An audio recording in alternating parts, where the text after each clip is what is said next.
추경에 대해서 한 말씀 드리겠습니다. 어제 정부가 총 30.5조 원 규모의 추경안을 의결했습니다. 경기 진작과 사업 자영업자 취약계층 보호를 위한 추경의 필요성에 대해서는 일부 동의할 수 있습니다. 그러나 취임 2주 만에 뚝딱 만들어진 정부의 졸속 추경안은 민생경제 회복에 도움이 되지 않는 정치적 포퓰리즘 추경에 불과합니다. 특히 우려되는 대목은 전국민 소비 쿠폰 예산 13조 2천억과 지역사랑 상품권 예산 6천억입니다.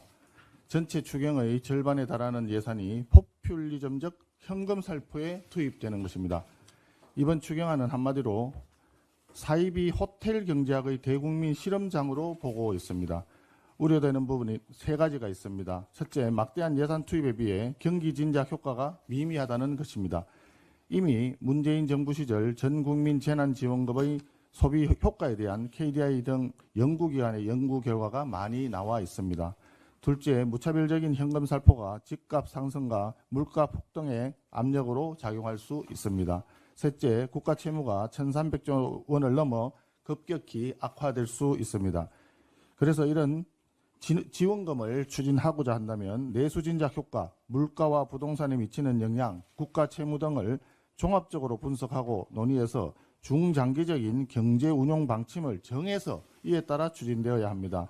그런데 지금 아시다시피 경제부총리가 공석이고 이재명 정부에서 경제를 아는 인선, 경제정책의 조타수가 보이지 않는다는 지적이 나오고 있는 상황에서 대통령과 여당 주도로 정치적으로 졸속 추경을 편성해서는 안 되는 것입니다. 14조 원 가까운 막대한 혈세를 쓰는 일인데 발표 직전까지 보편 지원인가 선별 지원인가를 둘러싼 설왕설래가 이어졌습니다. 현금 지원을 한 번만 하겠다는 건지 앞으로 또 계속 하겠다는 건지 국민들께서는 알 수가 없습니다. 이러다 보니 대통령 당선 축하 파티 열듯이 돈을 마구 뿌리는 정치 추경으로 보이는 것이고 그 점에 있어서 우리 국민의힘에서는 동의하기가 어렵습니다. 지금은 어려운 경제 상황에 허덕이는 자영업자와 취약계층을 위해 집중적인 지원을 제공하는 경기 진작용 추경이 필요합니다. 국민의힘은 지원을 절실히 필요로 하는 곳에 집중적인 지원을 제공하는 효율적인 추경을 정부 여당에 요구합니다. 외교 관련 한마디 드리겠습니다. 그저께 제주 남방 공해상에서 한미일 3국이 전투기 공중훈련을 실시했습니다. 이재명 정부 출범 이후 처음 이루어진 한미일 3국 군사협력이었습니다. 이재명 정부가 출범하면 한미동맹과 한미일 협력이 훼손될 수 있다는 우려가 많이 있었는데 전임 정부의 한미일 협력을 개성하기로 한 데 대해서 높이 평가하는 바입니다. 더불어민주당도 야당 시절에 전임 정부의 한미일 협력에 대해서 토착 왜구라고 비난하고 후쿠시마 괴담 선동으로 외교를 방해하고 훼손했던 과거에 대해서 진심으로 반성하면서 국익을 위한 외교의 길에 협력해 주시기 바랍니다.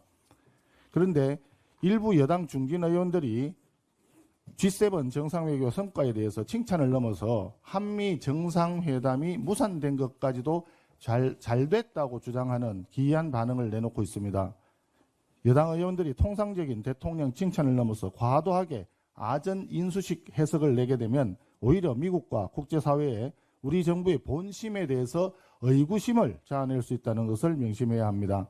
지금은 대한민국 대통령이 트럼프 대통령과 직접 만나서 관세 협상의 성공적 타결을 위해서 상호 신뢰를 구축해야 할 시점입니다. 이번에 G7 국가 중 미국뿐만 아니라 프랑스, 독일, 이탈리아 정상과도 양자 회담이 없었던 점은 아쉬운 대목입니다. 전문가들과 국민들 사이에서도 우려 섞인 지적이 나오고 있습니다. 정부는 이런 이야기를 듣기 싫은 비판으로만 치부하지 말고 적절한 설명을 통해서 국민들을 안심시키도록 노력해 주시기를 당부드립니다. 국민의힘은 진심으로 새 정부가 외교를 잘하기를 바라고 있습니다. 외교가 곧 경제이고 외교가 곧 안보이기 때문입니다. 이번 주말 대통령과 오찬을 통해 G7 정상외교 성과도 청취하고 대미 관세협상 성공에 대한 당부 말씀도 드리면서 일각에서 우려하는 지점에 대해 대통령께 진솔한 설명을 요구하도록 하겠습니다. 이상입니다.